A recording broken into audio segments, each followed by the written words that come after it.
Yo, yo, yo, yo, what's up, all you burners, stoners, and potheads out there? This is Weedman420 with the Weedman420 Chronicles. How's everybody doing? Mrs. Weedman, how you doing? Doing well. Looking forward to another episode, talking with everybody. Yeah, we had some good stuff going on this week. Mr. and Mrs. Weedman kicking some ass and taking some names, growing our own cannabis. The third grow is in sesh right now. We got little poppers popping. As you can see on our Instagram, I popped a strain called Majin Vegeta, and I am a big anime nerd. Some of my friends and fellow stoners, burners, and potheads out there know me very well. I have Vegeta tattooed on my forearm, and yes, I am a nerd, and I'm proud of it. But a new strain that we got from a grower called Majin Vegeta, and I'm super stoked by Ghost Genetics, and I'm super stoked to watch these things grow and pop and get to smoke it someday. But our other cannabis is going good, the stuff that we're curing right now, and that is the No Name Louis 1 by Earl 217, our boy Wes. It's going fine, but we're going to smoke a strain that we smoked a little bit ago called Lemonberry that I grew for my first grow, and we had some nugs left. It's been curing for about 5 months now, and Mrs. Weeman, would you say it got a little stronger? I believe it did. We were a little baked last night from that strain. So Mrs. Weeman's going to burn it up right now and light up that bowl, and then I'm going to talk a little bit about a federal prisoner. His name is Andy Cox, who was freed after serving 13 years of a life sentence for cannabis. His story is actually how much cannabis he was growing in his dad's farm was pretty big. Andy Cox, who was convicted in 2005 and sentenced to life for conspiracy for manufactured cannabis and has been freed from prison after serving 13 years behind bars. According to his attorney, Goodwin, and the Last Prisoner Project, who we support thoroughly on this show, Cox was convicted on federal charges in 2009 for cultivating cannabis in Georgia's Chattahoochee National Forest, which buttressed his father's land. According to the Federal Bureau of Investigation, Cox had been previously convicted twice for drug trafficking, once in 1991 and again in 2000. During the original investigation, U.S. Forest Service agents discovered 724 seedlings in the yard of Cox's father's property and another 594 plants as 3 separate grow sites in adjacent to the forest, ranging in maturity from 3 to 4 inches to more than 4 feet tall, for a total of 1,318 plants, the FBI said. Cox was originally indicted on the charges on January 11, 2005, but fled after the indictment and remained a federal fugitive until he was taken into custody in 2008. He ran for the hills, baby.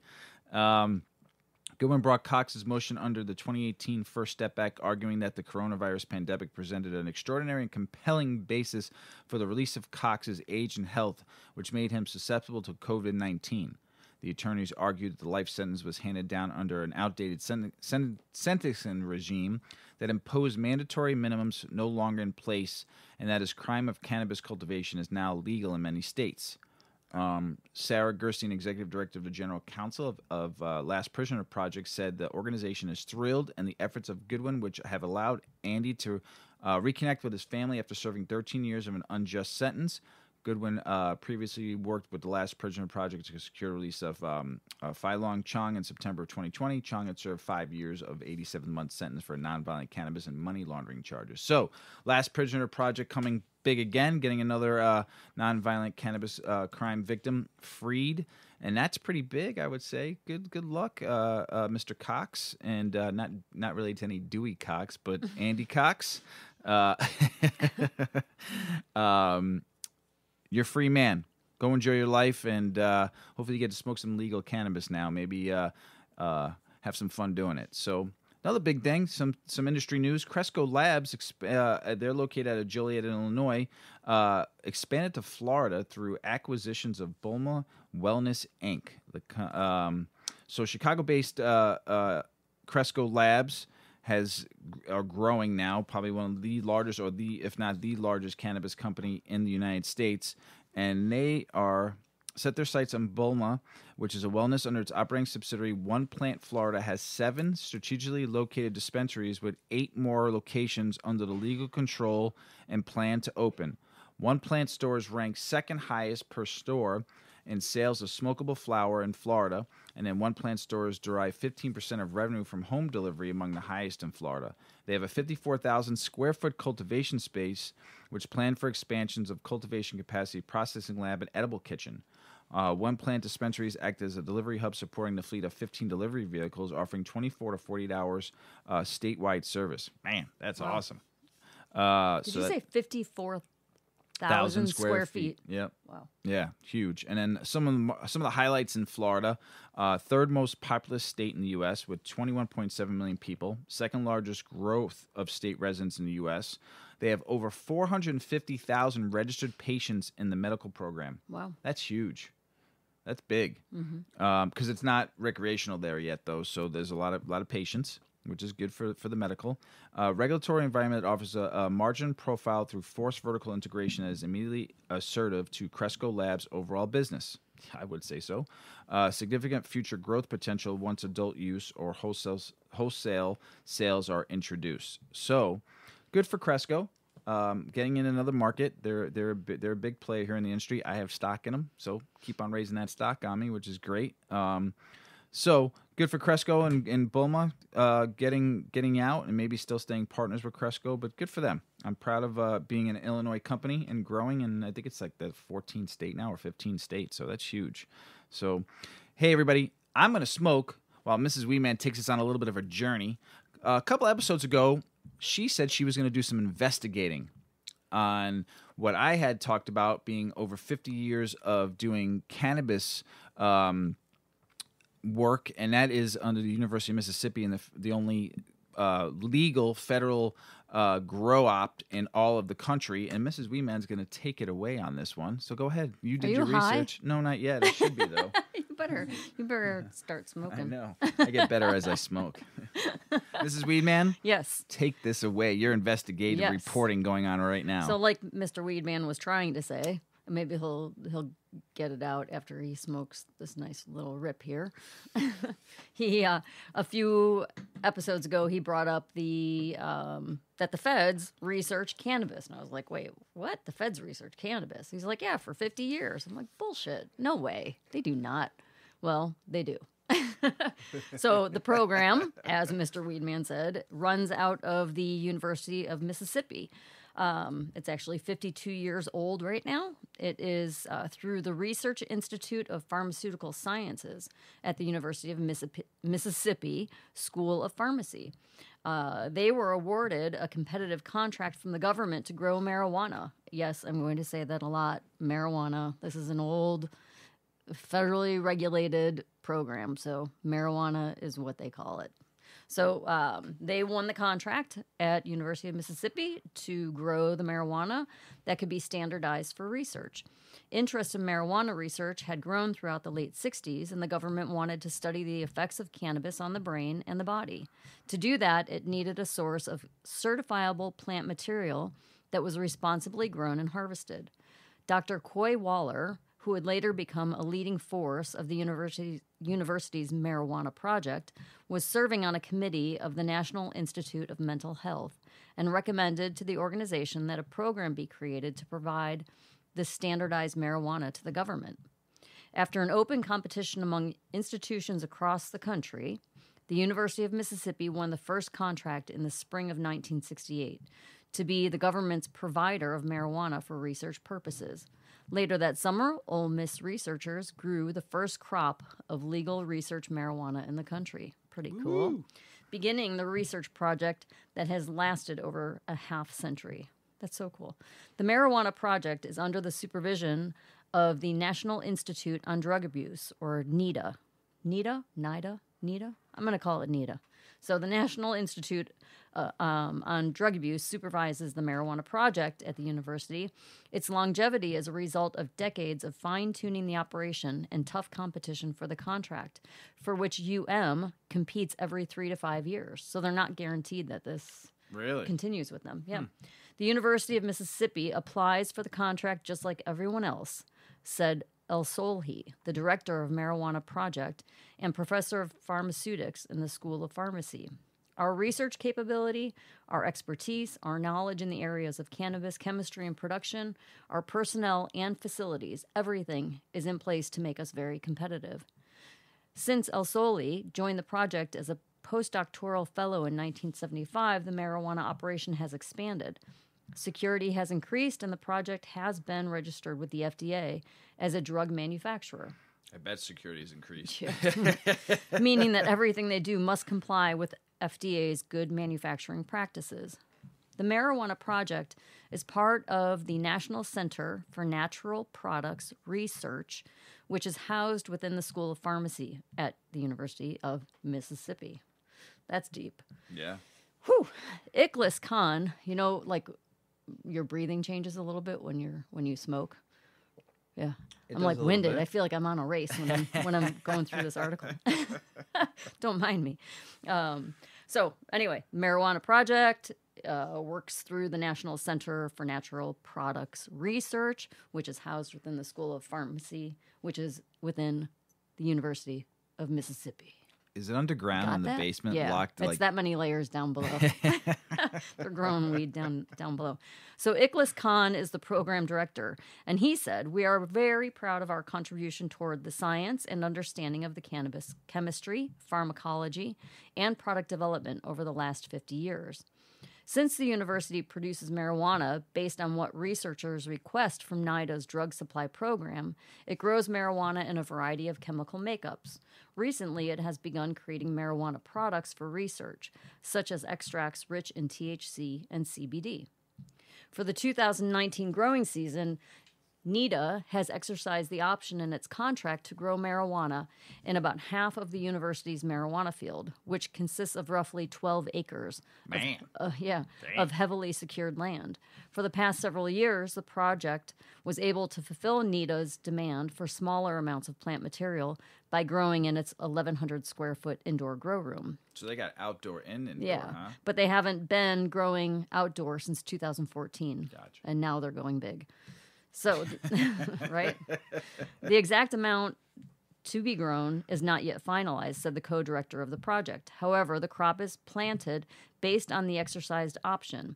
It will be the largest amount of plant material NIDA has ever asked Ole Miss to grow in a single season. Damn.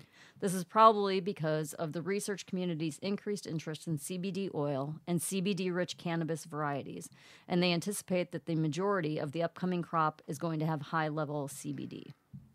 In fact, a clinical study on CBD's impact on certain forms of juvenile epilepsy began at the University of Mississippi Medical Center using standardized CBD extract on the Oxford campus.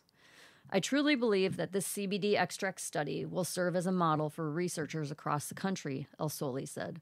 If we are able to show that a standardized CBD extract is safe and effective for the treatment of severe epilepsy in children, there could be a lot more demand for the material for research purposes. The university is also conducting research on new pharmaceutical dosage forms that contain CBD, THC, and other cannabinoids that will allow therapeutic properties of marijuana to work while eliminating the psychoactive component. Kind of a bummer. I mean, great, you got medicines, but like the THC part is fun. Yeah. I know. And we're that's talking true. about medicine versus recreation, right? Versus psychoactive Right. having fun. The research is not going to be focusing on the fun part. Right. They're going to be focusing on the medicinal part. Okay. Which is great. Yeah, it is. Because if they get that research done and they find more evidence that it helps, the FDA, and then they'll have backing from a federal Yeah. agency backing that it does work to it, that's big. Yeah. So take the fun out. We get to have all the fun. We get the fun Let without them the research. get the medicine. Just have fun. Yeah, let them have the medicine and be able to get it to people who actually need it with backing from Yeah. the stamp of approval from the federal government. That's awesome. So El Soli, he is kind of holy. He has like a pretty cool job. El Soli said, "Our interest is not in medical marijuana, but in developing FDA-approved cannabis-derived pharmaceutical products. There are over 500 known chemicals in marijuana, 120 of which are cannabinoids, and we are interested in what they can be used for." Although El Soli is familiar with some of marijuana's potential therapeutic benefits, he has also seen how the drug can be misused. Through a potency monitoring project, the lab has analyzed marijuana samples seized by law enforcement since the early days of the contract. That's super cool. That's pretty dope. And they have seen marijuana's potency increase dramatically. We have data from over 85,000 seizures over the years, El Soli said. In the 1970s, the average THC content of seized marijuana was 2% or less. Man. Yeah. That's why people could smoke a shit ton back then. Yeah. And in 2017, the potency has reached 17%. That's the average by 2017. Right. And we've smoked potency up to I think 31%. even crazier, right? Yeah. This trend also aligns with an increase in the ratio of THC to CBD in seized marijuana. In the 1980s and early 90s, most seized material had about 10 to 15 times more THC than CBD. But in 2017, that ratio had increased 100 times. This is parallel to the increase in emergency room admissions of people experiencing psychosis, irritability, and paranoia as a result of using cannabis. And you know what they do? They send you home and tell you to go to sleep. Yeah. And just breathe and like you're alive. You're going to get through it. No one's ever died from taking too much cannabis. Yeah, that was in some of the articles I pulled up on their research, that you don't overdose. Nope. You overdose into like a paranoia or you might like get comatose, anxiety. but you ain't overdosing. Yeah. You'll be back. You'll be back. Although many states have legalized some uses of marijuana, the federal government still considers it to be a Schedule I drug, meaning it is illegal at the federal level to produce or possess. Because of this, University of Mississippi remains the only place in the country that produces legal marijuana, grown within federal requirements and standardized for research. They're the only place. So they have to win that. They got to win that bid every 3 to 5 years, and they've done that for 50 years. Must be a reason. And they are the only place that has qualified for that. So the DEA announced in August of 2016 that it would approve registrations for other qualified growers to produce and distribute marijuana for research purposes, but no additional registrations have been granted. Isn't that crazy? That's crazy. After 50 years of operation, researchers in the marijuana project are still working to secure the next growing contract from the government when the current one expires. I think they're 3 years into it. Sweet. Crazy, yeah. Yeah. So that was just kind of like a whole bunch of information about the program that I didn't even know existed. I did. Thank you. And I thought that was really interesting, but then it was like, all right, I need some more meat and potatoes. Like, what do they do there? Like, what are they studying? They talked a little bit about what they're studying. They're trying to create medicines. They're trying to see what the pharmaceutical uses can be to make other drugs from components and cannabinoids of the plant, right? But I wanted a little more. So I wanted to know what types of research the University of Mississippi conducts. And apparently their research interests include studies of the botanical, pharmacological, and chemical properties of the cannabis plant. They also collaborate with industry partners in support of the development and commercialization of FDA-approved drug products derived from cannabis. So I'll get a little bit more into some more of their research, like a little bit more specific, but basically they're trying to create medicines, a standardized medicine out of a natural plant. That's pretty dope. It's interesting, yeah. Right? Another thing that has evolved from the program is a law called Harper-Grace's Law, and it was enacted by Mississippi legislators in response to the needs of young patients who suffer from certain epileptic conditions. This allows physicians to conduct clinical research studies at the University of Mississippi Medical Center using a cannabis extract oral solution enriched in CBD and very low THC content. The concentrated extract, which I'm guessing is somewhere along the lines of like a Charlotte's Web type product, is prepared and provided by the National Center for Natural Products Research. Remember, that's back in the School of Pharmacy at the University of Mississippi, where the marijuana project works, right? So they created these projects and they prepare them, and the oral solution is dispensed by the UM Pharmacy for the purposes of these investigational trials. For the study, patients and their families are allowed to use the experimental drug without prosecution for controlled substance violations, which is super cool because there's people who have children and they live in places where they know that CBD will help their 100%. child who has seizure disorders, and they have to break the law. to bring the medication, Right. drug. And we've read some stories about that, and it's awful. Yeah. So this is super cool. So if you're involved in this program, you cannot be prosecuted for having the product. The law also allows preparation of the CBD solution by other pharmacies and laboratories.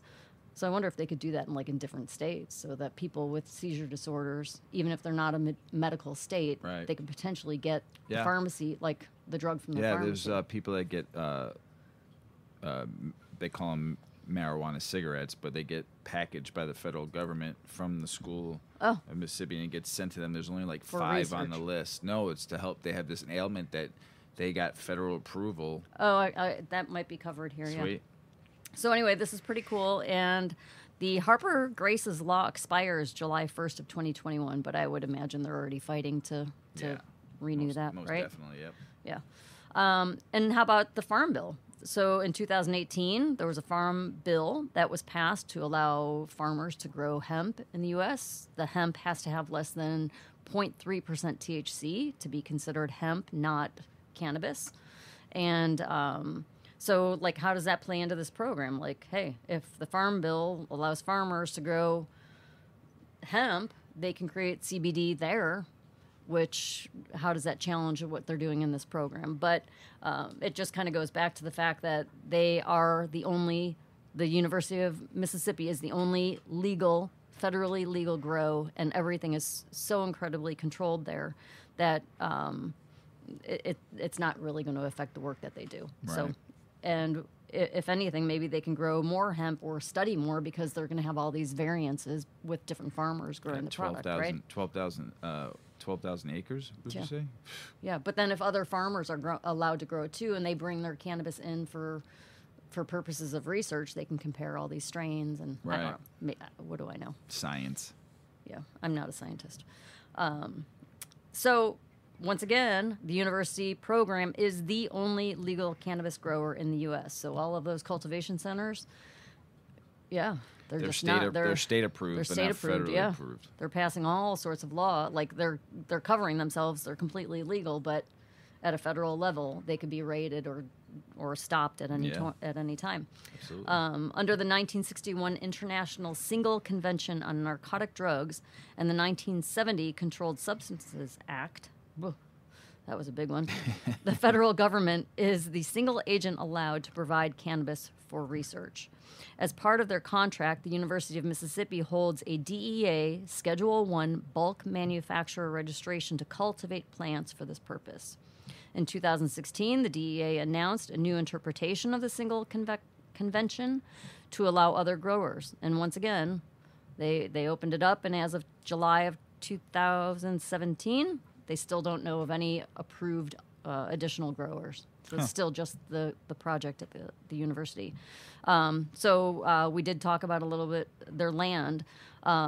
They grow various amounts of varieties of cannabis, and to meet the anticipated needs of researchers under the National Institute on Drug Abuse contract. So they have that contract with them, right?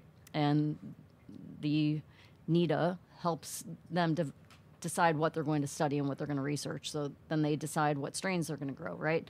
So we talked about the fact that they moved all their grows in since 2014. They've only been growing indoors, 1,100 square feet. Now they're going back outdoors. So if they grew on all 12 acres... They're going to grow some big plants out there. Oh. If they grew on all 12 acres, they'd yield... 12 acres. I said 12,000 acres. Sorry, everyone. And I agreed. They have 12 acres, and they grow about 20... The season yields about 22 pounds. If they're growing indoors, they have 1,100 pounds. They get a pound... An ounce? Well, I'm not going to try to do math. They get 1,100 pounds of plant material. That's a lot. So that's their indoor-outdoor. That's the whole plant material. Though. Yeah. It's probably stems, leaves, buds. Everything. Right. That's a lot. 1,100 pounds is no joke. Yeah. So now that laws are, changing and medical cannabis is available, recreational cannabis is available, there's a lot of question. Do we still need this program? Do we need to fund? I mean, it goes back. They provide. We'll get into, but it's a lot of money that goes into this program. But they need to keep on doing it because it's federal data. Right. You can let the states handle it for their state data, but federally, so that we can get it passed through different ways, and we can get stuff used through the federal government now, and they You can say issue. data? I said data. Is it data? Data? Data. I'm not really sure. Doo-doo. I don't know. You asked me if I was baked earlier. I am baked now. Yeah. But that's federally that they can put in documents. That's big The for research. long term. Yeah. I mean, So the answer is, according to the university, that yes, they totally feel like they still need to keep the program going. It's the only federally legal growing operation, as we know. It provides materials for research that meet the legal and safety requirements of both the DEA and the FDA. Cannabis intended for scientific research must be standardized. And so they have all of those capabilities. So the UM can guarantee, based on its growing processes and adherence to the FDA's good manufacturing process, they still need the program. yeah, So pretty cool. that's big. Good job. Salute. Cheers. Toast. We do didn't it. No, toast. I was waiting to you to get Ching, done. ching. Salute. Cheerio. Very fine rosé. Yummy. So that's going to be a two-parter. So we're going to talk I got more. more. Yeah, I got more Mrs. stuff. Wheatman's got some more. So, but Nebraska voters would decide whether to legalize cannabis under proposed constitutional amendment. Well, Nebraska, we've talked about you in some past episodes. Please, please, please get this on the docket. Bypass the governor and whatever he says. Senators and everybody in that state, get it on the docket and let the people vote if they want or not. And then screw you, governor. Governor. Indiana senator introduces bill that would legalize cannabis in that state. That's a good one, too. So I want to read this one because it's right next door to us. And an Indiana senator introduced 2 new bills last week which would legalize and regulate cannabis in the state. What? Yep. Indiana? Indiana. I think they're realizing how much tax revenue they're losing because you got Michigan and Illinois left and right. But Senator Karen Tallian introduced SB 87 and 223, which would allow for the regulation of legalization of cannabis.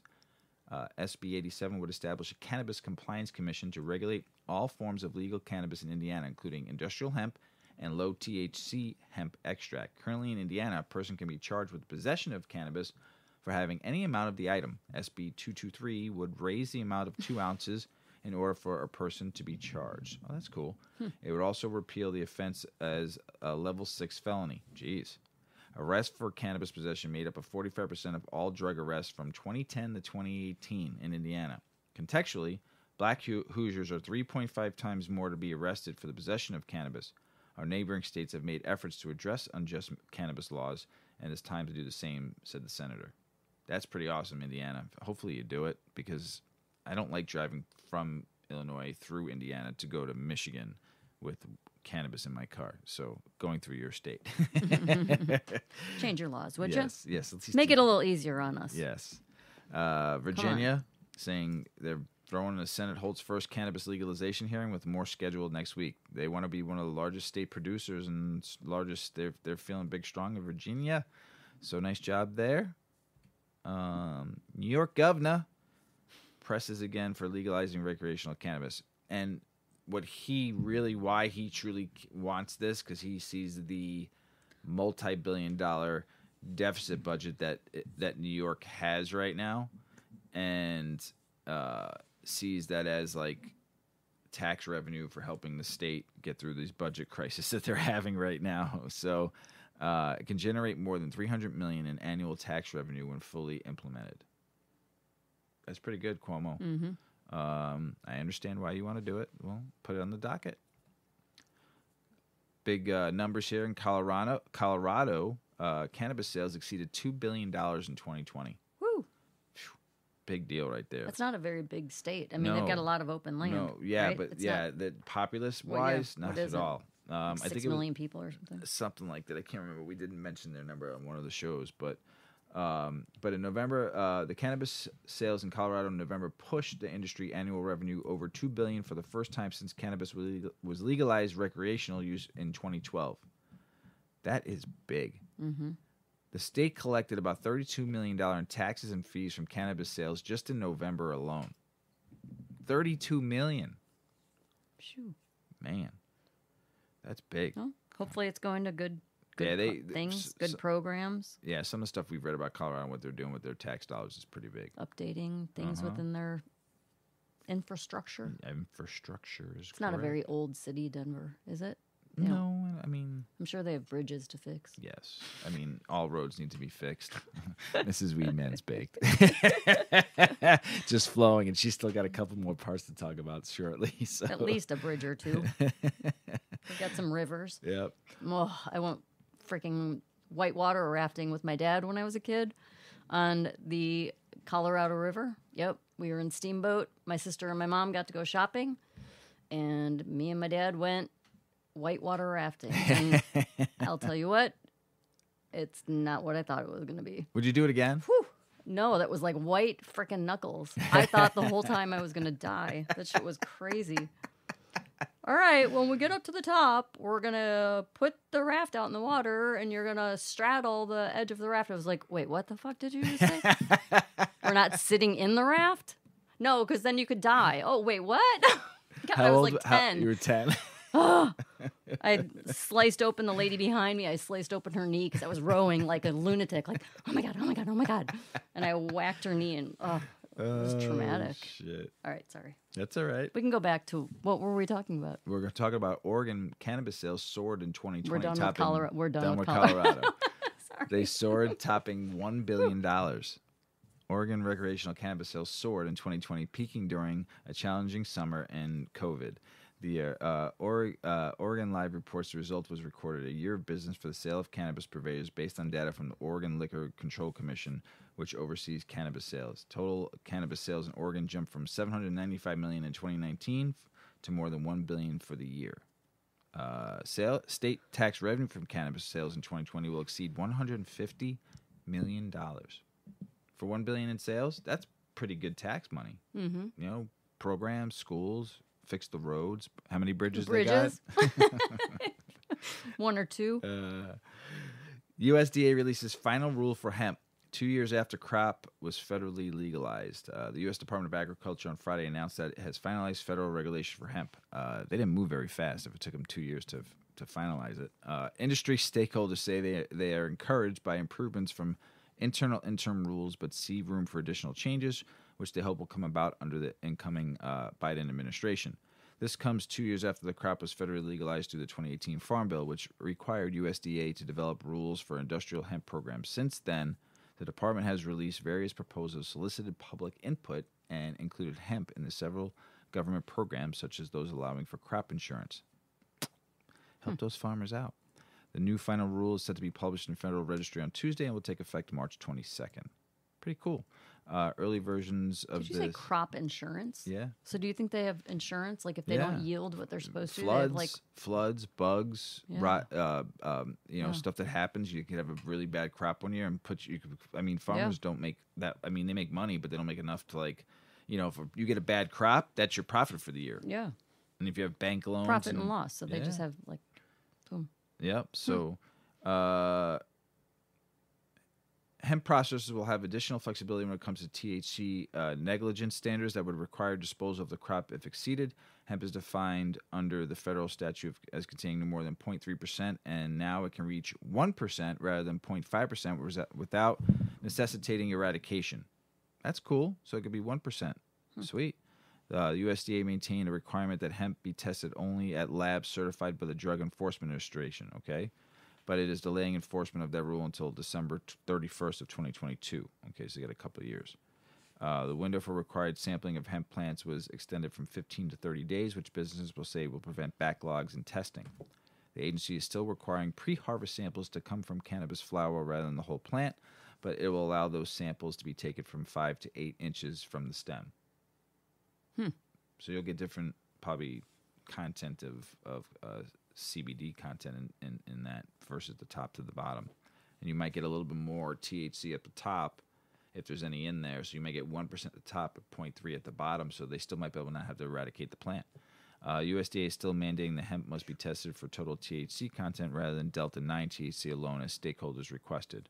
A temporary revision of the agency's disposal requirements that was allowed the so-called hot hemp to be eradicated on site has been made permanent.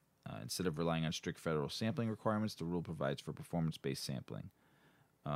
So I think it's pretty cool that they're changing some of this law around and they get things figured out. And hopefully, with the Biden administration coming in, they'll get everything all worked out. So, and these rules and regulations will help the farmers that grow. And we were just reading on a couple episodes ago or last episode that how much farm and hemp has grown since so 73,000 acres now. I think we read. So that's pretty cool as it grows. Now we just got to get manufacturing in this country, so we don't have to ship it all overseas. We can just do it all here. So hopefully, with the USDA and the rules and regulations, we'll change some stuff. Edibles outperformed cannabis industry growth in 2020 on COVID spurred sales surge. Michigan is leading the way this year in overall sales, but edibles is up 14%. And then sales of edibles skyrocketed across the nation in 2020 as consumers shied away from inhalable forms of cannabis during COVID-19 pandemic in favor of more discreet consumption methods. The surge is... And because COVID with the coughing and the lungs. Yeah. Yeah. Definitely eating is safer if you're concerned. And as we always said, start low, go slow. The surge is prompting edibles manufacturers to invest in research and development and new product lines for 2021. End of the year data from Seattle-based cannabis analytics firm Headset shows that for all 2020 sales of adult use and medical edibles grew 60% across 7 state markets to $1.23 billion in 2020 from $760 million in 2019. Edibles grew 67% across all markets. 60%. 60%. And it went from $760 million in 2019 to $1.23 billion this year and last year in 2020. The performance meant edibles outperformed the total cannabis market, which grew a hefty 54% last year. The 7 states were California, Colorado, Massachusetts, Michigan, Nevada, Oregon, and Washington. According to Headset data, Cooper Ashley, edibles increased their market share from 10.65% in 2019 to 11.7% in 2020. The increase is leading cannabis companies to pour efforts into developing new product types, including faster acting and strain-specific edibles. I was actually reading an article about a company that's trying to develop fast-acting edibles. I don't remember the name. I'm sorry. It was like take effect in like 15 minutes. Whoa. Yeah, that's their goal is to get it down to 15 minutes. Right now, they say their edibles get you within like 45 to 30. And I hope that like research can hone in on like best practices for edibles. Like, do you take it on a high carb full stomach? Do you take it on an empty stomach? Do you take it on a high protein stomach? Like, because I feel like, well, and then there's hormones, I think, just like when you drink. THC is stored in your fat cells. So it depends on your metabolism and how your body weight is how fast edibles act within your body. Yeah, but like sometimes you take one and it's like you feel it in a half hour, and other times you're like, It also depends on the strength of them. It also depends on if they're using distillate, if they're using. It just all depends. But I think on it the also has process to do of with it all. like your human body and how you digest it, how it breaks down, and the foods that you've eaten, and metabolism. Right, and your metabolism and Yep. things. And so it would be cool if they are able to do enough research to kind of figure out how, like, the most effective way to take an edible. Right.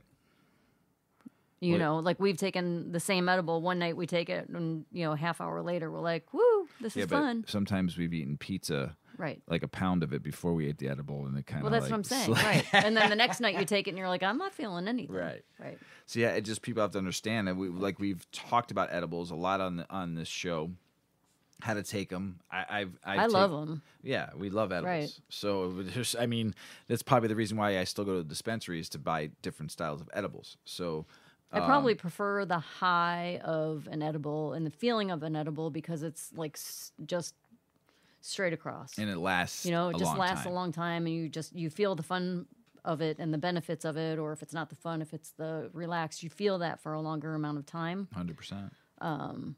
But I enjoy just like the smoke sesh, like having like smoke time.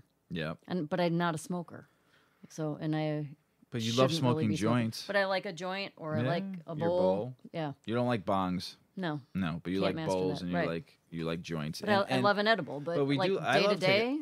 I mean, I'll take a 2.5 milligram mint. Yeah. Or one of those little sweet are tarts. easy. Yeah, just if you got a little back pain during the day, instead of taking an aspirin or a painkiller, you just pop one of those. Those things work wonders.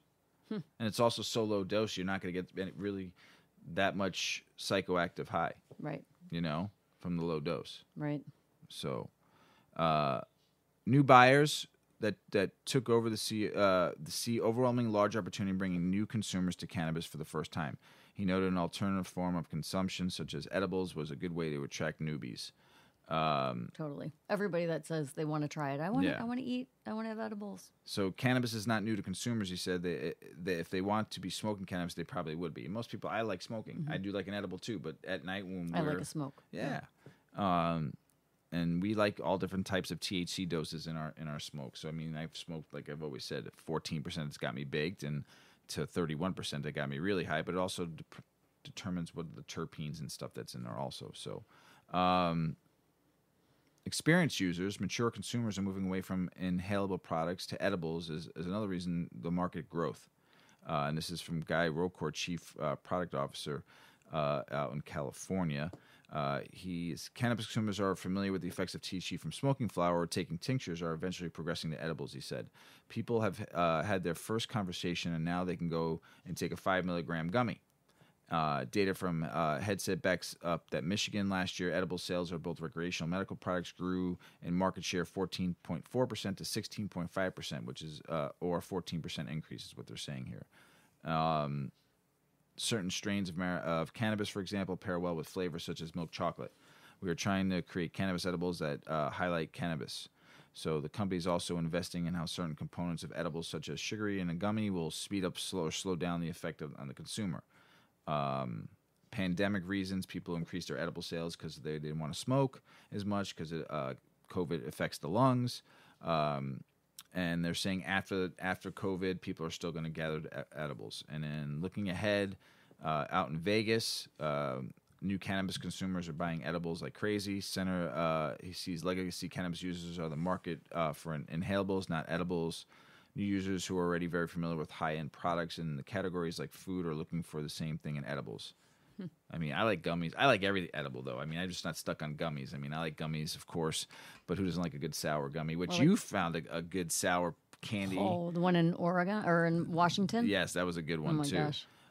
So, I mean, we like gummies, but we also like chocolates. I've eaten pretzels. I've eaten, I don't know, I've eaten Chews, like kind of Starburst. Yeah, we've had stuff like that. I mean, granola bars. Yeah, we have granola bars, cookies, brownies. I mean, but just I've tried everything. I mean, marinara sauce. You know, that was infused. So I mean, we've tried different stuff, and I like everything. I just like to know what's in it more, so I can know how to dose myself, and or experimental stuff. So, you know who should do the research on this? Who? The University of Mississippi. And you're going to your part 2 episode right now to talk about it. So they should research edibles. Tell me I need to call them. No, but you should call them and say you should research edibles for people so the FDA understands what edibles are and how they should take it so it doesn't scare people away. Right. University of Mississippi. Boom. Edibles. Take it away, Mrs. Weedman, while I drink my wine and smoke my bowl. So back to the whole program at Ole Miss. I like that name, Ole Miss, the university's nickname. They have the Marijuana Project, and that's its official name. The project works in cahoots with NIDA, which is the National Institute on Drug Abuse. They get funded by NIDA, and they are part of the National Center for Natural Products at the university. NIDA funds a wide range of research on cannabis. Its main psychotropic ingredient, which is delta-9 tetrahydrocannabinol. I almost did it. You did it. You got it. Tetrahydrocannabinol. There you go. And chemical, which is THC, and chemicals related to THC or the cannabinoids. The research includes looking for patterns and trends in cannabis use and attitudes, particularly among adolescents, including THC vaping. They are looking for short and long-term effects of THC on the brain and behavior, driving under the influence of cannabis, and genetic, epigenetic, and environmental factors that mediate cannabis effects.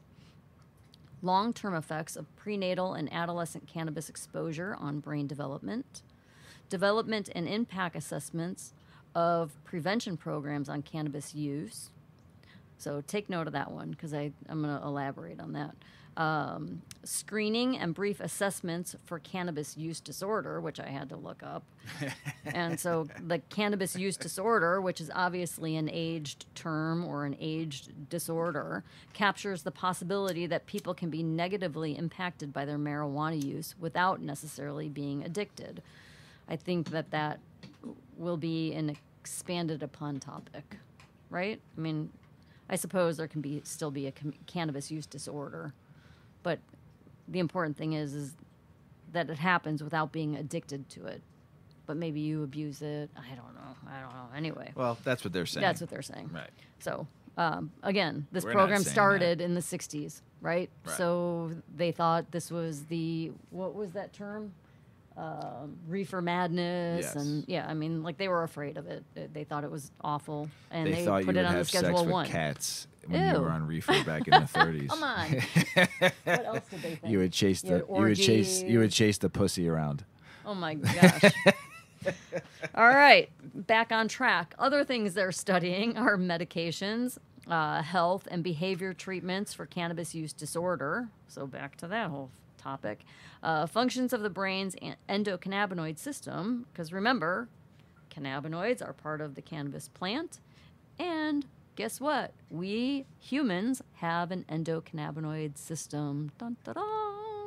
So, endocannabinoid, meet cannabinoid. We need each other. We need each other, right? So, freaking have some weed and chill out. So, anyway, they're studying the brain's endocannabinoid system. Yes, we have receivers for cannabis, including its role in pain, mental illness, and HIV.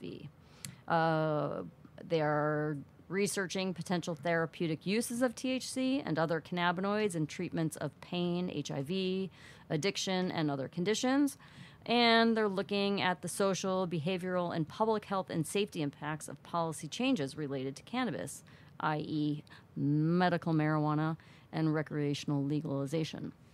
So now they're looking at how this is changing social and public health and safety impacts, right? Kind of interesting. So the National Institution of Health also funds studies on therapeutic benefits of cannabis and its constituent chemicals, and research suggests that THC and other cannabinoids may have potential in the treatment of pain, nausea, epilepsy, obesity, wasting disease, which apparently is part of HIV, addiction, autoimmune disorders, and other conditions. That's pretty cool. Like, right there. They're doing research and they're determining that THC is helping these That's things, awesome. right? NIDA has provided and continues to provide funding for research related to therapeutic uses of cannabinoids, including studies on the use of THC and CBD for the treatment of pain as an alternative to opioid pain relievers, thank God, the treatment of addiction and other disorders. A few medications derived from THC are now approved by the U.S. Food and Drug Administration for relieving nausea associated with cancer chemotherapy and stimulating appetites in patients with wasting syndrome that often accompanies AIDS. So super cool. I mean, the research is good, right? That's awesome. Right. But I am kind of interested because, will their agenda shift, right? Because cannabis is now becoming mainstream, and I think that the gateway drug stigma is going to eventually drop off. It's going to take time. So I would think that their topics of research and the things that they're looking for are going to change with that, right? Yeah. And especially if hope. it becomes federally legal, because I think they seem to focus, although they are a federally legal grow, I feel like they are addressing more of the social concerns of what the drug does because of the drug war, or the war on drugs, right? And how that affects, $47 right? billion spent on that shit. And then they were looking at the the therapeutic benefits of CBD. But I think when they start being able to research the entire plant, and now that people are using it more openly, maybe their topics will change. Maybe their research will change. Yeah, they need to stop calling it marijuana and start calling it cannabis by the plant name. Let's see if that happens. So anyway, the university does receive approximately $1.5 million each year of their 5-year contract with NIDA, and that is to carry out the obligations of their contract. So NIDA really does determine what they're going to research and spend their money on. We should be able to read that research. It's our tax dollars that go to that. It's available. There's It is? more. Okay. I didn't go into charts and things. But Well, that's the next topic. Yeah. Well, for I'm another not going to be show. reading the charts. Maybe we can get a guest on. There you go. Tim can come back. There you go. Yeah, that'd be dope. Yeah. Maybe he could read the charts. It might make sense to him. Not me. So anyway, that's it. So kind of a cool program, and it'll You be did some interesting to friggin' see if it changes. Good research on that. Oh, thanks. I know you spent like a good 3 or 4 days looking this up since you put yourself to the test. I did. You did. I mean, There's you were, so much more. Yeah. Well. I won't bore everybody. Well, we can always. We'll come back to it. Yeah. We'll throughout time of the show. So, reports say global cannabis market to surpass $42 billion by 2024. That's a lot Whoa. of money. I mean, from what we've been reading. 22 million? No, Billion? No, billion. 42.7 billion. The world's going to be high. That's great. Maybe we'll calm everybody Maybe down. there should be. No wars, just peace. Everybody through would cannabis. just love each other. That's it. Could cannabis help post-surgery opioid addiction? Yes. I believe so. And there's some studies going on in overseas and in Israel's leading medical cannabis companies, Beslet and Pain Relief Unit, the Intensive Care Unit, and the Orthopedic Unit of Hadassah University Medical Center in Jerusalem, where the study will take place. So that's dope. So hopefully they find somewhere it will take away, and then that would be awesome. And then here's a big one. UK awards second medical cannabis cultivation permit to a company in Jersey, not New Jersey. And I had to look this up. Jersey is in between France and England through the English Channel.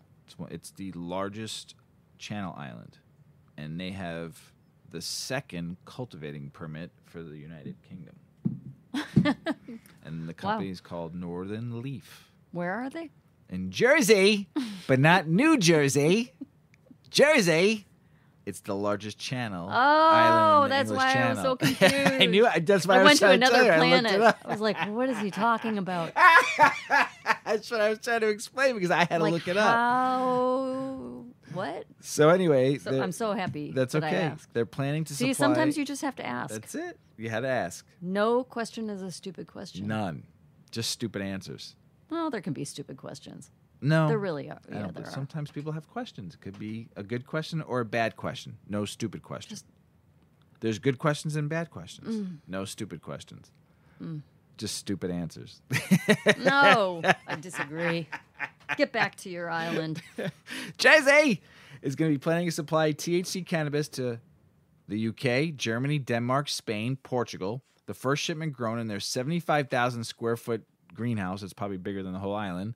That license covers a total of 400,000 square feet. It's expected to be a half ton. Geez, on their first grow, according to Northern Leaf's chief executive Campbell Dunlop. Demand is increasing globally, and the market is currently undersupplied. You know what just frustrates? Good for them. Good for Jersey, not New Jersey. Jersey. Good for them. They're going to make billions, and you know what? Good for them taking advantage of it in their country, going, you know what? We see an opportunity to feed our people and give jobs and awesome and be able to. I mean, you got to think the global market is going to be 42.7 or 47.2 billion by 2024. I read, right? And they can get $1 billion for that, just growing to major exporting. And oh my God, that's a beautiful thing. I'm kind of stuck on this whole dumb question thing because if I just asked you right now, are you breathing? Wouldn't you be like, that's a dumb freaking question? You know what I would say? Of course I'm breathing. I would say yes. That's not a dumb question. It's a dumb question. No, it's not. It's obvious. What happens if you know the answer? What happens if I wasn't breathing and you asked me that then question? Then I call 911. I'd Right. help you out. So that's not a dumb question. It's dumb. Nope, I it's can not. see you're breathing. Nope. If I know the answer You to the can't question, see me breathing. Oh, How do you shut see up. me breathing? if I know the answer to the question, it's a stupid question. Gosh, right? Come on, just agree with me. Nope. Thanks. Mexico releases long-awaited medical cannabis regulation. That's good for them. They need to get that whole thing passed, the bill, this spring, so they can just be rec and medical. They're saying here Italy's cannabis industry could rival the legal market in the U.S. Legal market. Italy? Yes. Just Italy. Just Italy. Could rival here. The whole U.S.? Italy's underground economy, according to officials. They have all those tunnels. Officials estimate that it is the size of Portugal's entire GDP, a staggering 211 down there? billion euros, roughly 12%. See, that's a stupid question. People don't live down there. What do we smoke? People go down there. They don't live down there. Yeah, but if it's why do they have to go down there to get their weed if it's No, legal? You talked about the tunnels. Oh. Well, wait, you said that Italy's consumption Could rival. Didn't say The could US? beat it. Can The rival entire US? the legal market in the U.S. Just legal. how much are they smoking? A lot. So good for Jeez. Italy. Go Italy. So they make good pasta. They make good wine. They got a beautiful Get country. really high and cook. Yep, that's what I'm talking about. Here's a Make some wine. here's something we always talk about on this show is not being able to get cannabis in your country or your state or where you live for medical purposes, and a couple spending 750 pounds on cannabis each month for their baby girl, which transforms her life.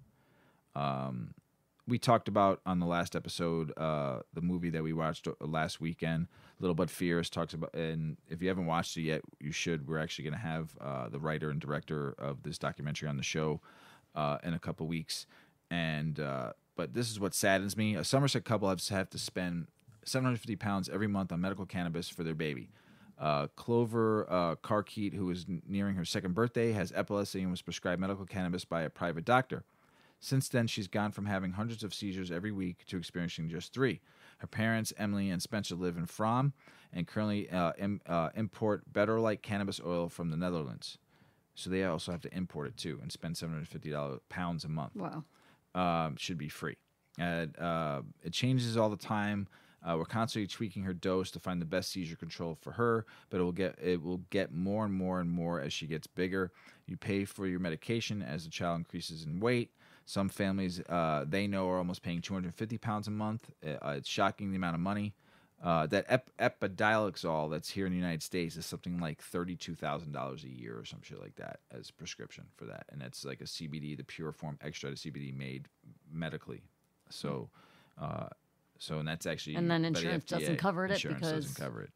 it's cannabis. Since Brexit, the Dutch government has announced that it will no longer grant treatments to patients with UK prescriptions, so Clover's life-changing drug could be cut off. She's just weeks away from being without it, her parents said. Emily added the government claimed to be trying to sort it out, but at the moment we have about 10 weeks of oil left.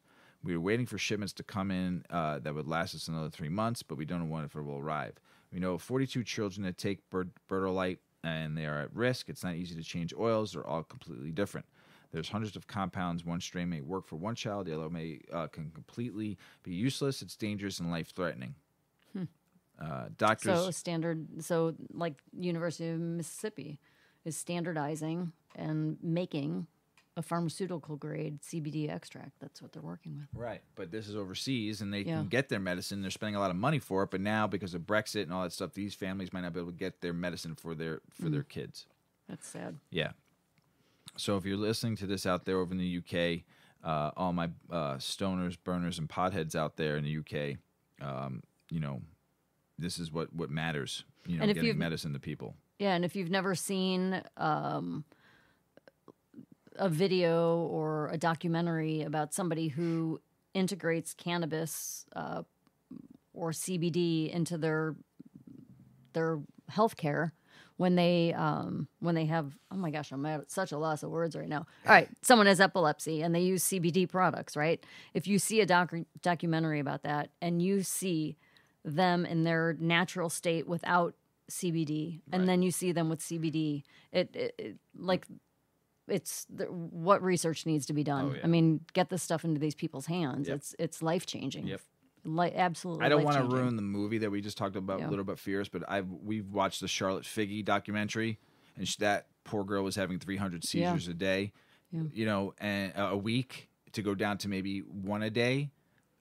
That's huge. They can get off of feeding tubes. They Right. can live, a relatively normal life. They can get their all of the muscle atrophy can end because they can be a little more physical. And I mean, it literally is life changing, 100%. and it's a natural plant. So It's crazy. all my UK brethren out there, let's try to get something done out there, man, and help these families out there, because it's just like over here, like families had to move to Colorado in the beginning to get their legal medicine out there for their kids, and people were uprooting their kids and their families from the east or down south to go to Colorado to get their medicine. So this is why University of Mississippi needs to get more data. You've been doing this for 52 years.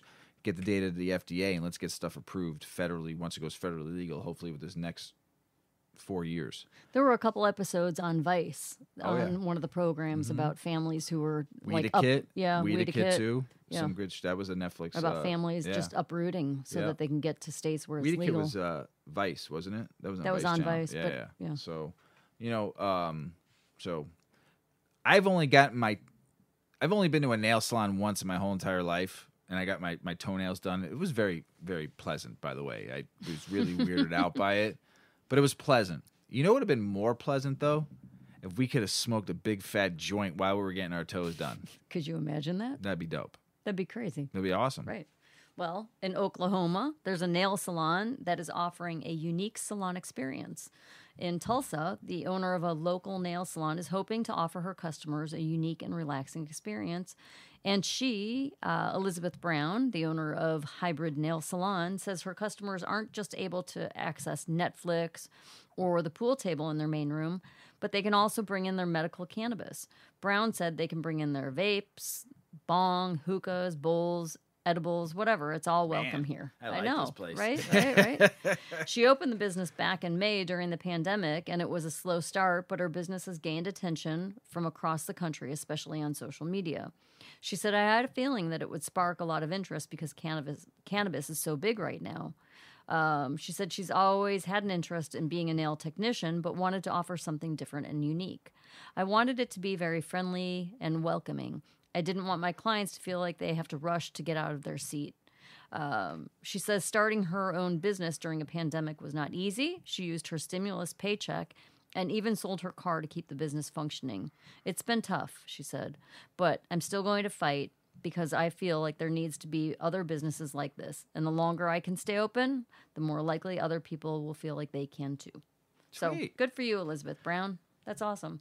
But that has to be like state laws allow for that. Like in most salons, you can't, or here in Illinois, you can't smoke No. in a public No, establishment. you can't. And I mean, they were trying to get cafe licenses done here in Illinois, but I have not heard of anything since COVID. You can't even smoke a cigarette, so I don't know how you'd smoke. But they were gonna have like cannabis cafes, like because they do have cigar store like lounges where you can still smoke a cigar, and it's got to be that airtight rooms Yeah. and stuff like that. So there are cigar shops that have rooms that you can smoke in. So there's probably Going to be cannabis cafes shops. Yeah. that will allow you to do that and have an area where it'll be enclosed with air purified, whatever. So, Right. but That's cool. I mean, if you still smoke cigs in the Atlanta airport, why can't you smoke Yeah, a they have, joint like, in a the- cafe? They have yeah. little Like an areas. admiral's Oh my God, room you don't even, you just walk with in the there. sliding You don't even doors need and to it's just smoke. a wall of smoke. You don't even need to smoke a cigarette. You just walk in there. They're and not get fogged nicotine high. glass doors. They're just glass. And when then you open it, it's like a barrier of smoke. Right? So I mean, Yeah. I think that's awesome. If she was able to do that in her area, I mean, she's not Yeah. selling it. No. She's offering a safe place to smoke your cannabis that's not hurting anything, and it's an establishment that people know that they're going there for. But I'd play pool before I got my nails done. Well, I'm waiting, not after. Here's something- Smoke, nails, pool. There you go. But then I'd just want to go home. Oh, well. Oh, I think wow. it's a great idea. Yeah, I think it's a good idea. Good for Hopefully, her. it works for her. Go, Miss Brown. Yeah. Here's something cool. The UFC allows cannabis use by fighters now. Oh, that's Yeah, good. That's really good. They beat their bodies up. Yeah, they do. Go home and relax. Like I said before with all sports, basketball just did it. You know, UFC. As long as how I still feel about this, whatever you do in your own home or off the field is your own life, your own business. You shouldn't be like, they shouldn't tell you that you You can't do that. you can't Yeah. do that at home. Right. Instead of giving them some painkillers because they busted up their knee. I'd rather them smoke some weed and get back on the practice field the next day without saying, hey, I'm tired because I'm drugged out from the fucking opioids you gave me, you know? So a couple of states are offering free joints for jabs. And what I mean by joints for jabs is giving out a free cannabis joint to encourage COVID-19 vaccinations. Michigan's doing it.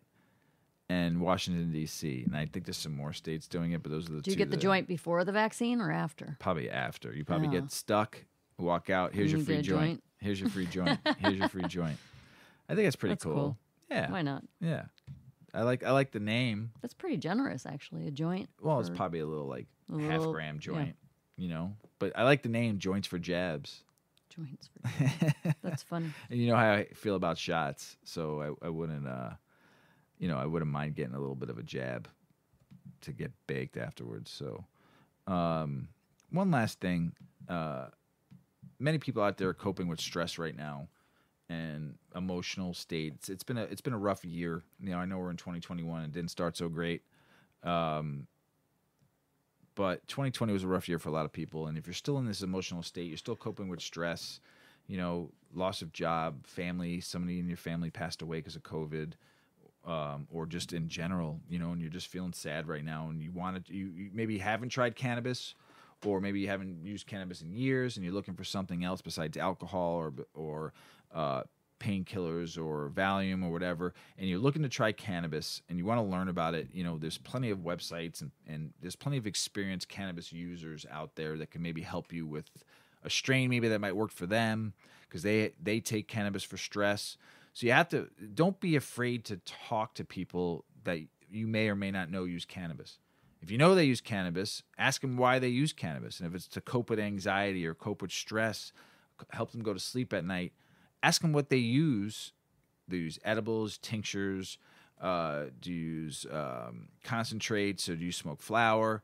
What do you use to help and what works for you? And now listen, people, if you're going to help somebody, you might be smoking for 20 years or dabbing friggin' like an 89, 92% THC content that's really high. Don't give them that for their first time, please.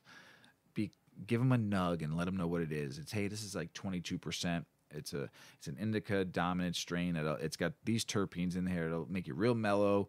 It'll help you enjoy, just being at home and relaxing. So, while we're all in this time right now, it's time of education and it's time to help people out there. And like I said, 2021 is not starting off great, with the vaccines coming through and people but stuff still isn't opening up yet and people still aren't getting their jobs. So please, take care of one another out there in the cannabis community. People that need help, need this medicine, just make sure that we're out there giving people a source of relief. Education, like I said, is big. So make sure we're doing the best we can to help people learn and grow and help them get their medicine to help them through this trying time, because it's going to be a little bit longer. So just be a giver and be somebody that's going to care for people. So, Mrs. Weedman, you got anything else? I don't think I do. I enjoyed my glass of rosé today. It's gone. I had one hit of that magical stuff, and I'm still pretty high. I think we talked about some pretty good stuff today. I think we did too. And, we want to thank everyone for listening, and we really appreciate you all out there. Please be safe and be kind, to one another out there, all you stoners, burners, and potheads, and people that want to experiment. And thanks for listening. It's been fun. We love it. Got some good guests coming up here shortly. At the next couple episodes should be a lot of fun. And don't forget to listen to us on all the platforms, and check us out on Instagram at Weedman420 Chronicles on Instagram. You're looking at my third grow here, so I'll be taking pictures of the third grow. Majin Fajita. And then check us out on Twitter at Weedman420Pod. And then if you have questions and you want some answers, we'll do our best to find you some answers or lead you to the right direction. So send us an EM. No, not a DM, an email at weedman420chronicles@gmail.com. And we love you all. As Paulie always says, smoke smart, puff, puff, and away. Puff, puff, pass.